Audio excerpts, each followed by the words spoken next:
kesombongan, jabatan, kekuasaan itu merupakan perkara-perkara yang sangat cepat untuk menjadikan manusia mementahkan kebenaran walaupun dia tahu apa yang dia tolak itu adalah kebenaran.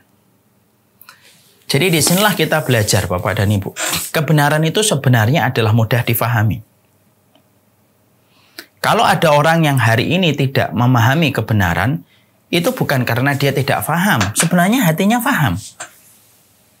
Tapi dia membiarkan penyakit-penyakit yang tumbuh sampai penyakit itulah yang menjadikan hatinya menolak kebenaran. Memahami kebenaran itu gampang. Karena apa? Karena kebenaran turun dari Allah yang maha berilmu dan Allah paling tahu bagaimana menjelaskan kebenaran kepada manusia. Itu kecil bagi Allah. Pada dasarnya setiap manusia itu punya tools yang apabila dia pergunakan itu akan memudahkan dia untuk memahami kebenaran. Saya ambilkan sebuah analogi sederhana, kias. Pernah nggak kita dulu ketika waktu kuliah atau ketika sekolah SMA atau saya di pondok, ada guru kita yang pinter banget kalau nerangin. Saking dia kalau sudah nerangin, materi yang berat itu jadi gampang untuk dicerna.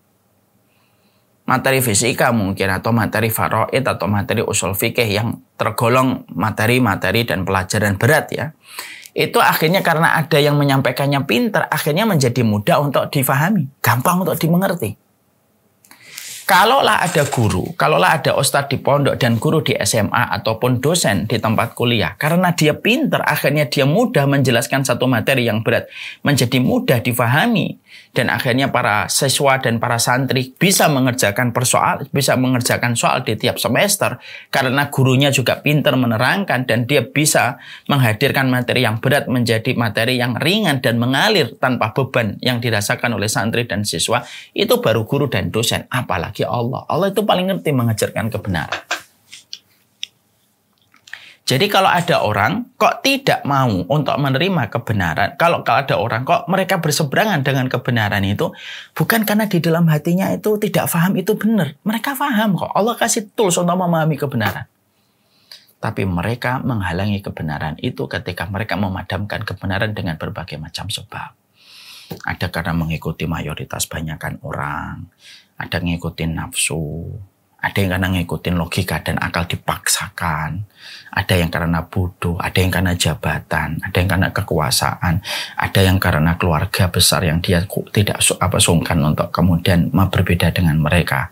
Maka itu sebab-sebab akhirnya menjadikan seseorang itu dia menolak kebenaran walaupun pada hati kecilnya mereka itu mengimani kebenaran. Fir'aun itu sebenarnya mengimani apa yang disampaikan oleh Musa, sebagaimana Abu Jahal dan Abu Lahab. Abu Jahal dan Abu Lahab juga termasuk orang yang sudah dinobatkan sebagai penghuni neraka. Sebenarnya Abu Jahal dan Abu Lahab tahu nggak apa yang disampaikan Rasulullah itu benar? Tahu betul. Tetapi karena fitnah, yaitu penyakit yang ada di hatinya lah yang menjadikan dia menolak itu. Dan akhirnya berujung kepada kerugian. Baru di alam barzah sudah sedemikian beratnya nasib yang dihadapi dan tragis, belum dalam kehidupan di neraka. Karena sekali lagi Bapak dan Ibu, sepedih-pedihnya azab kubur tidak akan pernah mengalahkan pedihnya api neraka. Makanya dalam salah satu ayat kita akhirnya pernah membaca tafsir yang Masya Allah membuat kita merenung gitu ya. Nanti itu penduduk neraka itu ketika mereka disiksa, mereka itu memanggil malaikat Malik yang menjaga. Dan panggilan itu tidak direspon oleh malaikat Malik. Ketika mereka memanggil malaikat Malik tidak digubris selama 40 tahun perjalanan akhirat. Panggil ya Malik, ya Malik, ya Malik. Gitu. Gak digubris sama malaikat Malik. Sebagaimana mereka tidak menggubris peringatan Allah ketika di dunia. Ketika mereka tidak mendapati malaikat Malik itu menggubris, ya, maka kemudian mereka memanggil Allah. Mereka memanggil Allah, mereka berkata, ya Allah, kalau kami dikembalikan ke dunia, tentunya kami tidak akan berbuat zalim lagi. Dibiarkan oleh Allah dan tidak sama sekali dijawab oleh Allah. Sampai 2 kali umur dunia pernah ada di dunia ini.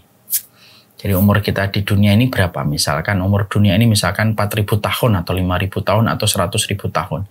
2 kali umur dunia, penduduk neraka itu ketika manggil Di saat mereka itu mendapatkan adab yang pedih, panggilan mereka tidak direspon dan tidak dijawab oleh Allah, sebagaimana mereka ketika dunia tidak mengindahkan panggilan Allah. Kaidah itu simple. Kama tadi nutudan. Kalau sebagaimana kamu memperlakukan, kamu begitu pula diperlakukan. Kamu tidak mengindahkan peringatan Allah, kamu akan ketika manggil Allah tidak akan pernah diindahkan di akhirat. Maka mereka didiamkan 2 kali adab itu. 2 kali mereka didiamkan selama 2 kali masa umur di dunia. Mereka terus manggil sampai disitulah Allah kemudian berfirman, qala khsaufiha wala tukallimun. Diam kalian itu di tempat hina itu, diam wala tukallimun, dan janganlah kalian bicara.